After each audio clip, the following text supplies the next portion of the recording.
All right, guys, welcome back to part number 3 of Will Dating a 10 Improve Your Self-Esteem? And we've already covered how our attachment styles play into this, like into dating and self-esteem and dating a 10 in particular.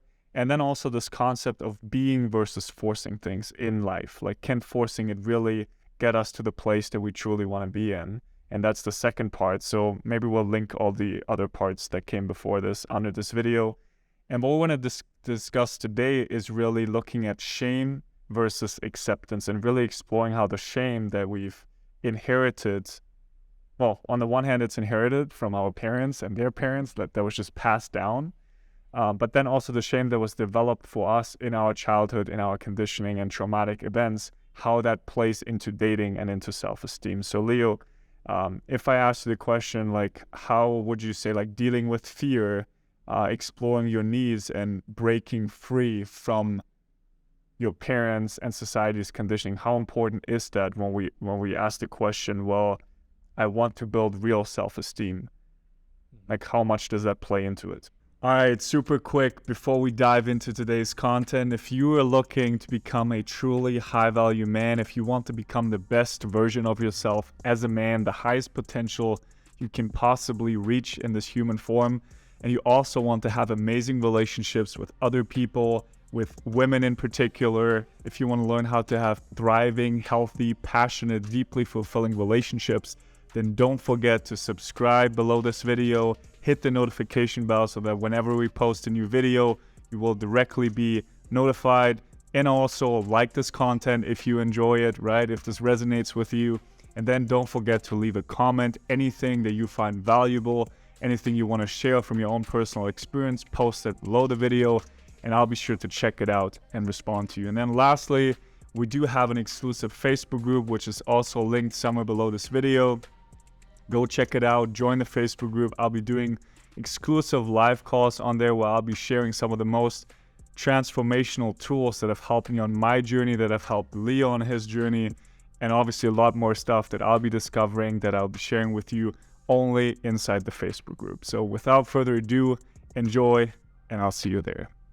Peace. If you really look deep into the things that are in the way of us to get the things that we want, we can definitely see a lot of this shame and fear playing a big role. Because, like you said, we develop these blockages, I'll call it blockages, in our childhood, society-wise. So in different countries, you see different ways that men will behave towards women. Let's say in Latin America, different. Germany, another thing. North America, nowadays, also different. You see like younger guys being afraid of saying hi to a girl, being afraid of expressing themselves towards a girl, because they're seeing a lot of the media, a lot of this like strong polarizing content, and that gets in the way. That creates a barrier. That creates a lot of shame for them to feeling what they are feeling. And that gets in the way of you truly expressing yourself, experiencing you. And that's why when we talk in the first part about secure and insecure attachment, why that's so important. Because a secure person is able to start going through life almost like this open canvas in a way, where you develop a sense of self, or you develop a sense of exploration that is aligned to your needs, where this shame is like kind of removing your idea of what is shame. First, well, there's a few ways that we can tackle that. There's a few ways that we can talk about shame in someone that has a shame to specific things. The goal is not so much to give you the tools about it, but to show you that when you have this secure sense of self, you can go about exploring the road in your own autonomous way. So parents, society, all of that starts to slowly dissolve, and you can express yourself more fully. So it's almost like shame is a barrier, is a wall that is in the way of you, and then you accepting first that your deep desires, you shouldn't be ashamed of your deepest desires, and you're fully able to express them in a natural and healthy way, then you start, slowly going towards this path of fully expression. So, well, I'm going to this path of expression, of fully expression, whatever I said, doesn't matter. I think you guys get it. But you start to be able to express yourself in alignment to what your desires is. So if it's to talk to a girl, you talk to a girl. You're not ashamed of talking to a girl anymore. If it's to date what others would consider it's a 5, you don't care about that. You have nothing to prove. If it is to travel by yourself to India, you go and do it. All these strong societal and parental views, they are not in the way anymore. So that's why it's important to develop or to understand first shame and to accept our own desires and not be ashamed of those. So, yeah, no, you can go. I'm going to say, so when we look at shame, then really, like, what is shame predicated on again? Like, shame means internalized was a view that there's a right and a wrong way of going about life, right? There's these things, if I do that, I'm going to be okay, I'm going to be approved of, I'm going to get the attention, etc., and I'm going to be safe. And then there's other things, and if I do those things, the wrong things, then I'm going to be punished for it. I will not be safe, I will not be okay, and I will not get the love. So that's kind of what it's based on. And then seeing how the shame really creates these walls for us until we decide to break through them. And I want to be clear, like, back in the day, the way I thought I have to go about this is just I have to push through. You know, when people say, oh, you're afraid of this. So let's say you feel shame talking to a woman, or let's go even more specific, like expressing your sexuality. Maybe you really enjoy anal sex. And you have a lot of shame around that because you were taught that if you talk about these things, maybe even your sexuality in general, that's going to be punished in some way, shape, or form. Could even be punishment, could even mean just being ignored by your parents. Or they gave you a silent treatment. They didn't talk to you for a while because you said something sexual, right? And then seeing how back in the day I would have thought, oh, I feel fear around like anal sex, so I just have to like blurt it out and just fucking be like, yeah, fuck, I love anal sex, or scream it out in the street, anal sex, you know? And I thought the pushing through would help set me free, and it's not about that. It's really, we have to integrate the shame as it's coming up. So really being with the feeling, and this is literally the work that we're doing now, like a whole 9-month program that's specifically dedicated to integrating not just shame, like fear, sadness, all the emotions that are still stuck inside of us that we're holding on to that are not serving us anymore, and that create the discomfort in our current quality of experience. So if that's interesting, there should be a link somewhere below this video. You can reach out, schedule a call with me, or join our Facebook group, and there's going to be ways to reach out to us, and then we can set you up. But this is really like breaking through these barriers in a conscious way, like a responsible way. That's the difference. Before that, it was reaction. I was just reacting to the discomfort inside of me. And now we're talking about a response. Integration means we get to respond to it. We see it for what it is. We don't react impulsively, unconsciously, but we consciously choose to deal with it, to integrate it, and that's the only way it can actually leave us. Everything else is ways to try to cover it up again temporarily, like a Band-Aid. And life is always showing you in your face the things that you need to work on in the moment. Like shame, if shame comes up, there is life telling you, this is it. That's the thing that you need to reincorporate. That's the thing that you need, okay, why am I feeling ashamed about this? Instead of pushing things away, you can reincorporate those. It's the same as fear. So we can say that in a more mental way, but that's, well, if you try to do this as a technique, it's not going to work. But one of the things that we can look fear at is not as I'm afraid of this, so I shouldn't do this.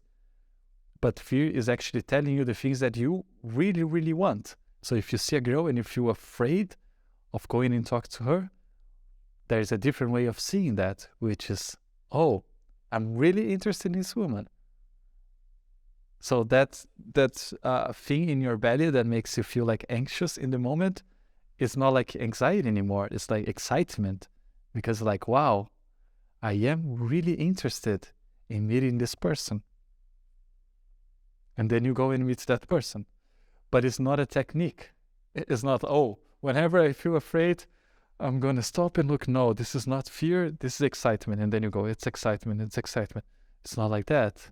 But now we are shining a light for you to understand that there is a condition in the way also you treat these things that comes to you, shame, fear, anxiety, whatever it is. But there's a different way to go about it. There's a different way of incorporating and using that into your advantage. And it's still important to talk about, though, because even here, like the mind is our conditioning is so intricate that, for example, let's say that's what most guys do. They see these videos and like, oh, I want this girl. Like, and then they feel the fear though. So let me take a boot camp to get over the fear. And then the coach says, you just got to push through. And then even though they know they have a desire to be with the woman, it's still important to then see, well, why do I even have this desire in the first place, right? It's one thing to feel the fear and then just be, well, yeah, it's my desire and I need to go get it. But we have to question, like, where's that desire coming from in the first place? So bringing that back to like the dating the 10, what am I really trying to get from the 10 here?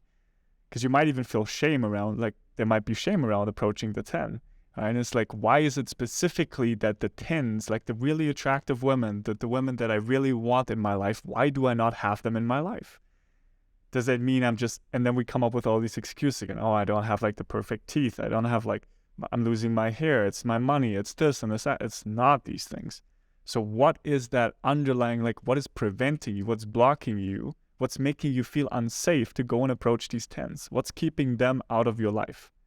Because believe it or not, you are keeping them out. It's nobody else. You are refusing to let them in.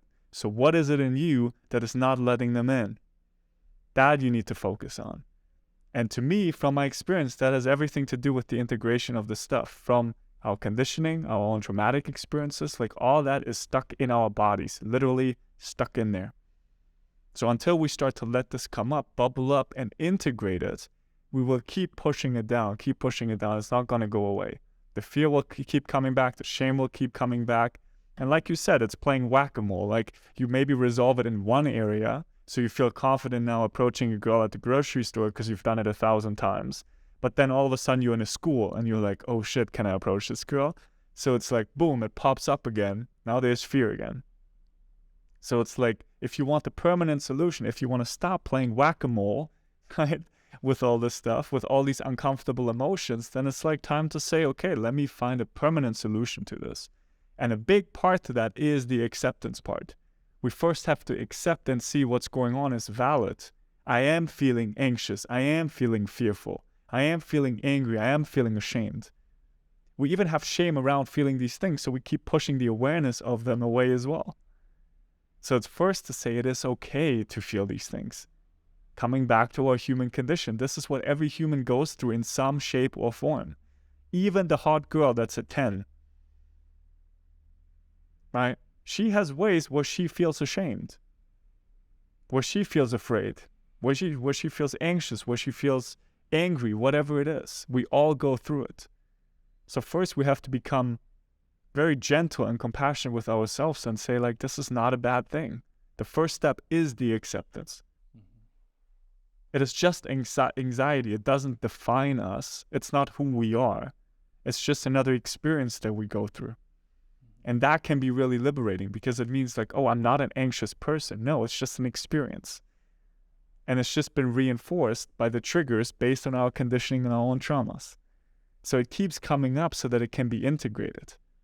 It's not an obstacle. It's just life saying, hey, knock, knock, you want to look at this? You want to finally deal with this to be more free, more alive, more at peace, more loving, more joyful? That's really what it is. And that's why we can answer the question, does dating a 10 will improve your self-esteem? In a real in the real sense of the world, the real sense of the word? No. You might think for the first 2 days when everyone is congratulating you to get this girl and be dating her, you might feel this pump and it feels great. And then you post on Instagram, people like your photo, are like, it's so great, all the validation that I'm getting. And then you go back home and all this idealization that now other people have around you and your partner and this relationship that you have, that doesn't matter when you are together in the same room, both of you together. Why does it even matter if she's a 10? Why does it even matter when you are together, in the same room? There's no Instagram, there's no other external source. Why are you fighting so much towards the specific goal of getting a 10 when you are in that place? Does it matter? What are you looking for? Is it intimacy? Is it someone to share stuff? Or is it a number? Because I think it's easier for you to go on Photoshop, take a photo of yourself, Photoshop someone next to you, pay someone to be with you. And that's what a lot of guys do online nowadays. They pay for a bunch of hot girls to be around them. Yeah. And then they create this image. But when you see, they're still depressed, they're still feeling like shit. And then people look from the outside and it's like, wow, that guy is the man. I want to be just like him because look at all the girls that he has around him. But then go there. Go see how he has all these girls, how he's feeling about all of this, what really is in the core. I'm not saying that every guy that has hot girls around is like that. That's not what I'm saying. What I'm saying is that people that are looking for these external things or the 10 to make themselves feel better, they look like this for other people because other people also look in this external. But deep dive, go a bit further, and then you see the reality. And then you will see why we say that no, it doesn't change that. And why the guy that sometimes is with the 7 or the 8 or whatever, he has the confidence or he has the happiness in life, or he has, he just flows in life. It's because it doesn't even matter. So we come back again to what we always bring in this podcast, and it's so important, and that's why we bring in so many different ways, that there is a layer deeper. And if you don't focus, if you don't clean that first, and you just think you're going to get all of this from the external sources, or for girls, or for learning how to pick up, or whatever it is, that is not going to give you the thing that you want. So why not? Don't waste the next 5 years of your life going through all this other content. Come here, do the course, do the work, do your time, and go explore life. That's the vision that is really going to give you what you want. You just have to do it once, and you have to, that's really it. Like, I know it's such a popular opinion these days. Everybody is saying like, oh yeah, you're going to learn until the end of your life. I disagree. I don't think you need to learn until the end of your life. But the way most of us are living, that's what we're going to have to do. It will be a search and a chase and a pursuit until the end of our life. And we'll never get the thing that we truly want that way. Because it's always the next thing. It's always the carrot in front of us dangling like, oh, maybe it's this. Maybe I have to go that way. Maybe change countries, different partner. And I remember even in pickup, like when I was living with this other coach, and he would sometimes comment on guys walking past us as a couple, like with their woman, right? And he's like, oh my God, what is this doing with this trickster? He should take a boot camp. And I was like, what the heck? Like, you can't even see that someone else might be happy. And at the time, I also couldn't, like, full transparency. Like, I was in the same bubble. But I wouldn't judge other people for it. I wouldn't be like, what the fuck is this dude doing? Now I look at it like, how do you know maybe this guy has, like, slept with more girls than you. He's come out the other end and seen like this is not really fulfilling and was really happy with this woman now that you label as 6 or 7 on your scale. What the fuck? And then we live for this image. Yeah, what does it even matter? And we live for this image. And like my still wife, like she was in this relationship with this other guy for 9 years, and it just looked perfect on paper, but she just wasn't happy. But because it looked perfect, she stayed in the relationship. So here's the interesting part. Will dating a 10 improve your self-esteem? No, it's just going to create another trap for you. Because now you have this other image that you have to live up to. Now you're with this 10. Well, can you really go back now to an 8? When everybody else thinks like, whoa, you're this guy who's dating the 10s now? That's going to fuck it up again. Because then people are like, woo, what is this guy doing with this 8? Oh, wow, that's a 6 for me. And it's like, ah, shit, now I'm fucked again. So you have to find other ways to deal with it. So it's not about that. It's about how can you be okay with where you are, with whom you are, however you are with them. How can you be completely, perfectly okay with that? That makes you truly unshakable. Truly. Nobody can say anything. It's like you've already figured that out. Because it's not about them. For as long as you focus on the outer appearances, people can fuck with that. They will fuck with that. That's just life playing a little game with you. Like, life has a sense of humor. It's going to throw cogs in your wheel. It's going to fuck things up for you. Like, and life is laughing. And you're not laughing because you don't see. You're just focusing on the external.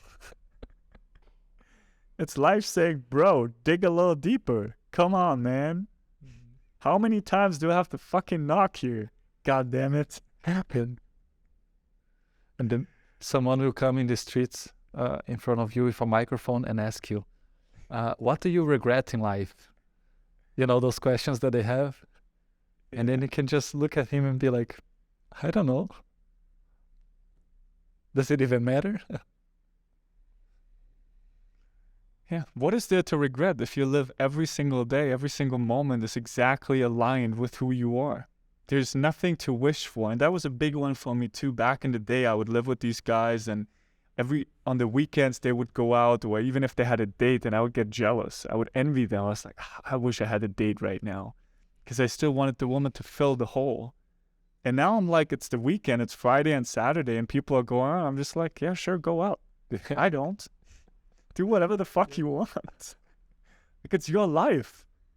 Like, I'm perfectly okay sitting here at home, like, chilling by myself. Like, if you want to go out, go out. It's so funny this. I remember when I was going on dates, so many dates every day, that I didn't even want to go. Just because I wanted to feel like a certain way for other people. And it's part of our process. So we also need to be, what is the word for that? You know, we need to accept that we had to go through specific things to learn, that we needed specific things in certain moments to happen. We need to have this compassion towards ourselves. We can't forget that there needs to be a compassion. Otherwise, it's shame again getting in the way. So we need to have compassion to what we had to go through to be here. But now what we are saying is, there is a different way. There is a different path. There is a path where thinking about the 10 doesn't even matter. It just doesn't fucking matter, guys. Really. Looking at this question, like, how can we then get to real self-esteem if it's none of these things out there? And that's why the integration work is so important, because it literally covers every single aspect that we just talked about. The attachment, like, we actually deal with why we are insecure. So we bring that up, we integrate it, which then leads us to secure attachment, which leads us to confidence and authenticity, right? Then a big part of the integration work is that we can't force it. Like, it has to come on its own. But the process of integration is really a process of doing less. It's not doing more. It's letting go of all the stuff that we've constantly been doing. And in doing so, it's like this example that I gave with the glass jar, like where there's water and oil in it. Instead of shaking it, we just put it down and we let it settle. So the water is like beneath the oil. There's a little layer of oil at the top, and then there's the water underneath it. So we really get to see who we really are. And in that water itself, there's the peace, there's the love, there's the joy, there's the okayness with being alone, there's the okayness with being a 10, there's the okayness with being any type of constellation, relationship or dating-wise. It doesn't matter anymore. And that really is unshakable, ultimately. Like, nobody can touch that. Like if we focus on the oil on the surface, those are things people can reach. But right now, look at it that way, like the oil at the surface is protecting the water underneath. So people even can't shake up the water now because the oil is on top of it, right? The surface level stuff. So we identify with the water, we see who we really are, and that everything we've been trying to pursue and to get in the external is already accessible, and not only is accessible, but only accessible in this moment, internally. And then it's reflected in our life externally. And then the last thing was, shame versus acceptance, to really accept first. Like we have to come to this level of acceptance, whether it's fear, whether it's shame, whatever these uncomfortable emotions are. And the only way we do that is if we show ourselves compassion, if we remind ourselves that we're all human, that we all go through these things, whether it's a girl that's considered a 10 out of 10, whether it's a girl that's a 2, whether it's a man and whether it's a woman, it's like we're all human, right? And we can connect with this basic human level. Like what's the core level for all of us? And when we do that, when we connect with that, first within ourselves and then with other people, then we can actually get what we want. Then we can be with a woman that used to intimidate us, that used to scare us, right? And we can actually have an amazing relationship if we feel we can have that relationship with that woman. Because you might be looking really amazingly on the outside, but then you realize it's not possible to have a proper relationship, a thriving, healthy, passionate, fulfilling relationship with this woman. So it all comes back to realizing what's already going on, seeing more clearly, and identifying what do you really want? What do you want out of this life? What do you really want to experience? And that's going to be your guiding principle for all this work. And a big thing is to realize when that's the only thing that matters, when you realize there's nothing to get out there in life, in these external pursuits, there's nothing there, it's empty. It's your own fabricated illusion, like your own fantasy that you've created that you're chasing now. When you realize there's nothing to get out there, then the most important thing is what's going on right now in here. That's it. That's the most important piece of the journey. And then you're no longer in a rush to get somewhere, because you realize there's really no finish line to reach. Like there is no finish line. Each moment is complete in and of itself. Nothing to reach, nothing to work for in the future. It's only like what's going on now. And that gives you true power as a man when you're no longer in a rush. That is a truly powerful man. And if this resonates, like join our Facebook group. It's linked somewhere below this video. I'll be posting more interesting stuff. Every time we post a new video, I will publish that there, a little snippet, so you can watch that. And also tools in the future directly, specifically that we're using with our clients. And then you can try those out and verify this stuff for yourself. Because right now it's all just conceptual for most of you. It's not experiential. But it has to be a direct experience for you, for this to resonate, for this to click, and for this to change the quality of your life experience.